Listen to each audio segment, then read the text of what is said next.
Hey, what's up, everybody? BDF44 coming at you another video. All right, so the score is 134-110. Lakers get the victory at home against the Blazers.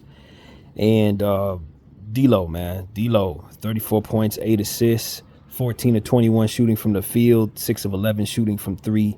The game ball is going to stop right there. That's who gets it tonight for certain. We showcased him. He had twice as many shots, almost 3 times as many shots as AD. So that'll let you know what the Lakers' agenda was tonight. AD attempted 7 shots tonight. Bron also was shooting pretty well. He was 3 of 8 from behind the arc. I think he walked away with like 28 points, something like that. AD had 14 and 14, 14 rebounds, 14 assists. Quiet night for AD, but it was fine for him to do that tonight because we had an agenda.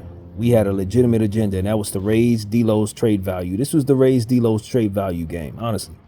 And he's been in a nice little rhythm lately. So this was not surprising to see him go off like this. I thought he would have had even more points if Bron would have gave him the ball in a couple of situations down the stretch.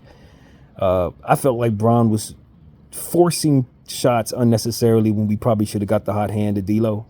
And I think D'Lo felt that way and then did a fake behind the back pass to Bron and laid the ball up.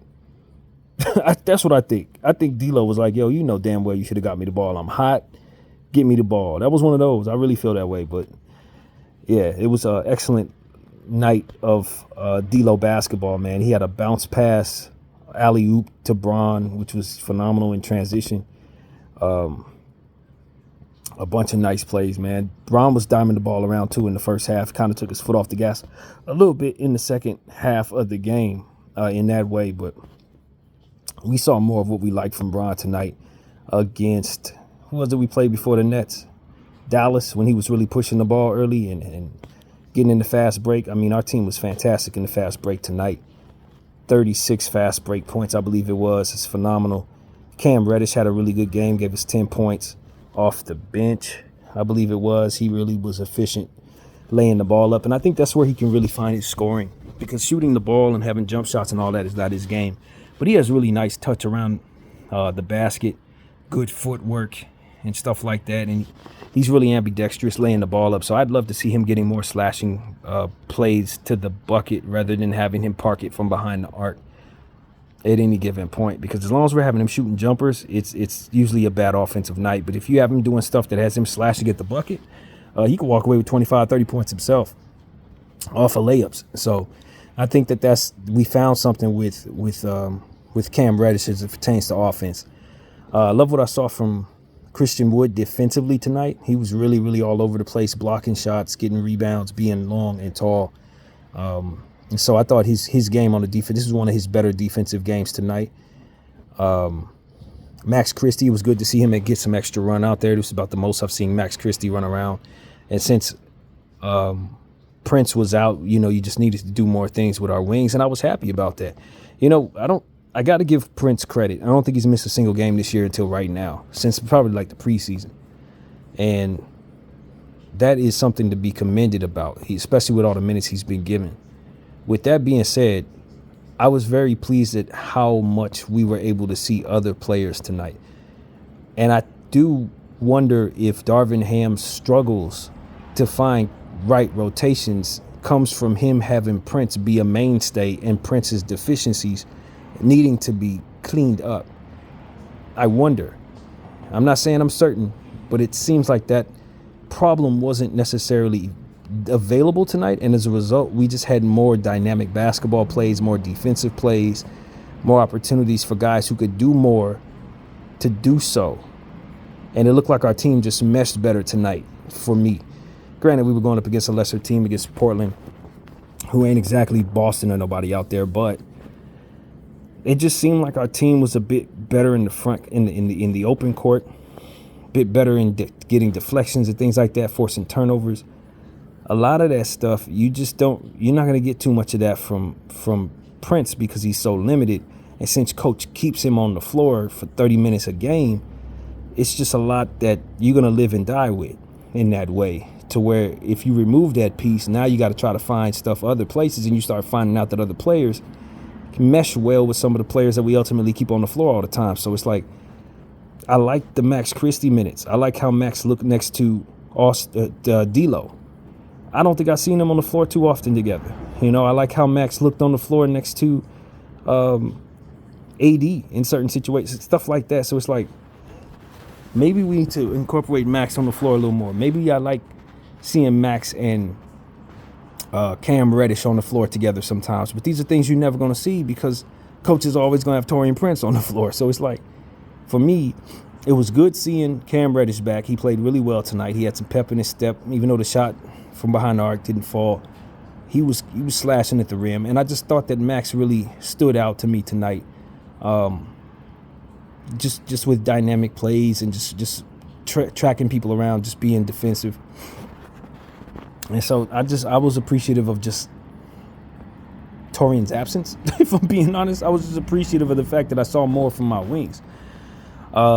Rui Hachimura is struggling a little bit, man. I can't say we had the greatest Rui Hachimura game tonight. Not at all. He's been struggling these last couple games. I think he's really going through it in a lot of different ways as far as trade rumors and returning from injury and being asked to be a spot-up shooter. There was one play where the team was passing the ball around trying to search for a great shot, and the ball went to Rui after like 8 passes, and he just jacked up some garbage. And I'm just sitting there for like thinking, now all you had to do was swing the ball one more time to Austin, and Austin's wide open for 3, having shot 2 out of 3 from 3 tonight. I need Rui Hachimura to understand that it is not a positive that every time we get you the ball, it's going up. That's not a positive, bro. I like that you are aggressive, and sometimes you don't want your team to overpass. But if I see the whole team being unselfish, everybody's popping the balls, popping around, pop, pop, pop, pop, pop, pop, pop, and it gets to you and you shoot a contested shot, you just negated everything we just did. Any one of those players could have taken a contested shot. They gave it up so that we could work the ball around as a unit, and you jacked up some bullcrap. So for me, that's a big pet peeve as somebody who appreciates passing and continuity so very much. I hate that. I hate that very much. I hate ball stoppers and people who, when they get the ball, there's nothing else happening except for them shooting, and you live and die with whether or not they shoot.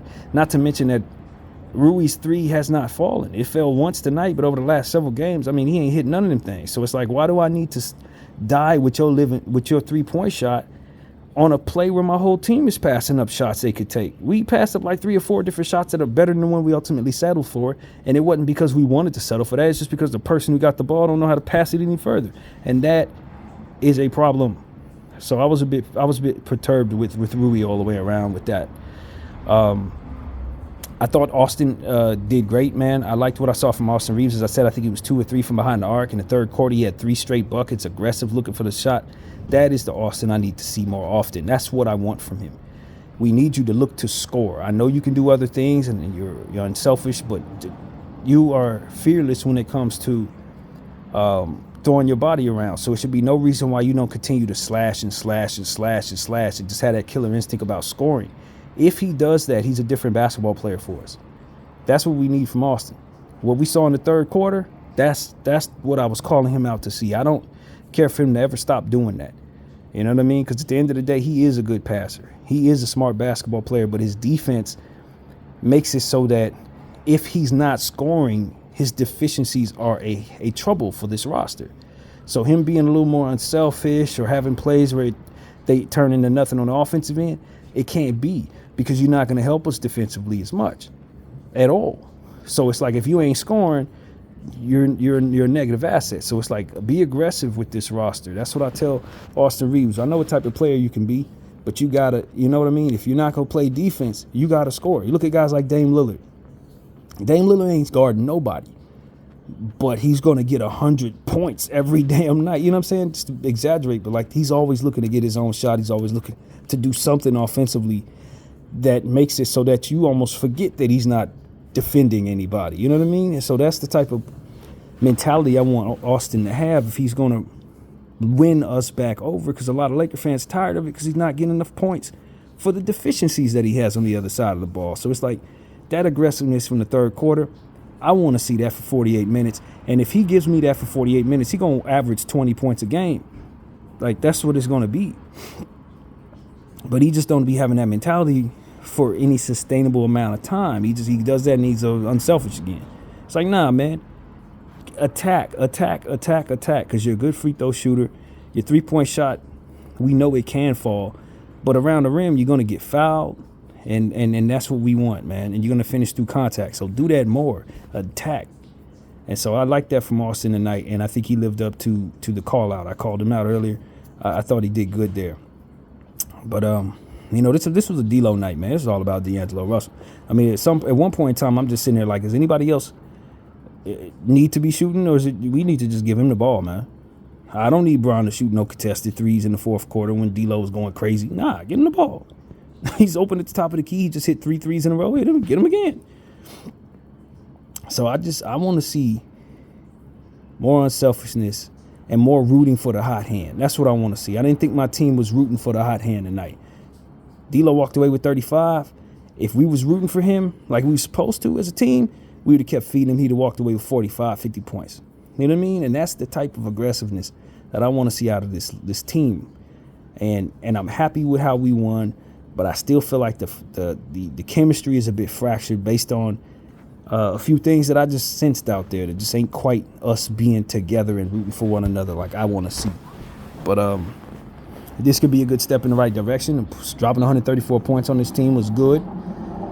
We got a couple of days off from what I understand. We don't play again until Thursday with Chicago and Caruso and them coming in, Zach LaVine and all them coming in on Thursday. So hopefully we can get a good practice or two in before that game and really study some things that worked tonight and really work on some things. And, I would like to think there's a trade between now and then. I'd like to think we get some guys, into their rightful places and get us a new set of players by then too. That would be great, but the market will dictate that more so. But I just think this is one of those games where you really feel great about D-Lo. You feel great about trading him. You feel great about keeping him. You know what I mean? This is what it does when your guy plays this well. His trade value goes up, and you start thinking you can live without trading him. And you can, if he can give us this more often, we feel like our ceiling as a franchise goes to the cosmos. Because at the end of the day, we're looking for that third star. Somebody can give us 34 points, 8 assists. If you can be that guy, then we got it.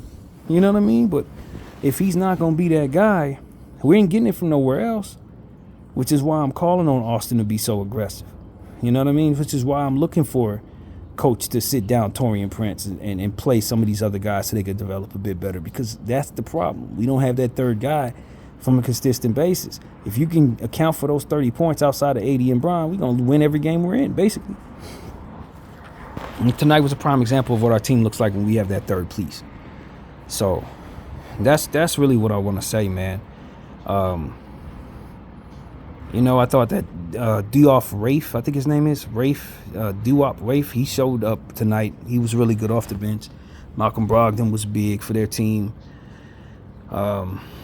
We were able to contain Jeremy Grant, which was really, really important since he had been on that 30-point streak there. We cut that down. He was under 20 points tonight, so I was pleased about that. Scoot Henderson needs to cut his nails. It was absolutely absurd how he scratched LeBron James like that.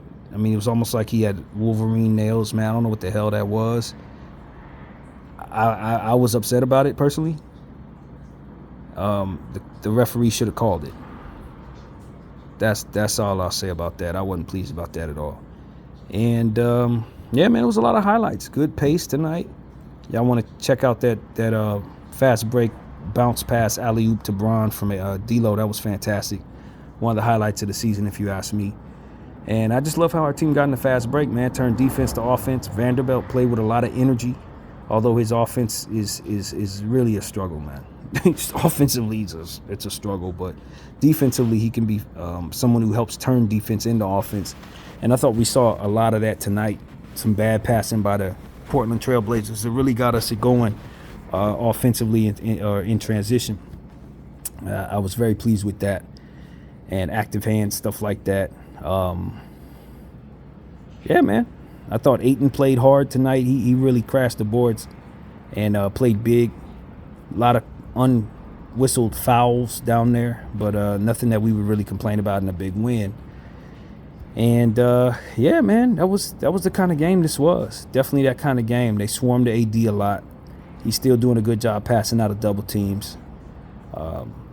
You know what I mean? No defensive stats tonight for AD, which was kind of surprising, but you know, that's not going to happen too often. And other guys made up for it. Other guys did things defensively to make us as good as defensively as we needed to be. And happy to have won this game, man. Happy this team is going to get a couple days off as well. Hopefully we can lick our wounds, figure out what the hell happened against the Nets, be appreciative of this particular win, and, you know, take a look at the fact that we won 3 out of 4 games. Despite all of our complaints, that's really where we're at right now after this win. And, you know, we'll see what we can do against Chicago Bulls. We will see what we can do. There's a very good team there.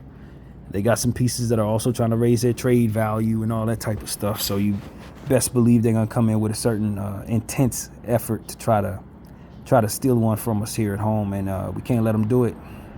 It's really what it come down to. We didn't let Portland do it. We can't let these guys, Chicago, do it on Thursday. So, yeah, man. Y'all know me. I ain't got a whole lot to say when we win. But with this particular game, I just felt like it was a good way to respond to what just happened to us. You know what I mean? With that Nets game, it's a good way to respond. It's a good way to show that, you know, we can still turn ourselves into a team that can be competitive and take care of teams that we're supposed to beat, because that's exactly what the Portland Trail Blazers are. And, you know, we look to turn defense into offense, hitting the fast breaks, you know, using the dynamic young players that we have available to us. You could be much better of a basketball team, man. You figure, if you're going to use more Cam Reddish, Max Christie, and Vanderbilt, they're going to do that. They're going to get in passing lanes. They're going to force teams into turnovers. They're going to make fast break opportunities happen just off the strength of their talent defensively. And so, as I said, you know, I like Taurean Prince's three-point shooting, and he's a try-hard defender, but he don't have that in him. That's not his gift. Those 3 guys, that's their gift. So if you use them more and use him less, you're going to see more of this. So that's pretty much what I got to say. I'll leave it at that. My name is BDF44. I thank you all for watching. I'm out.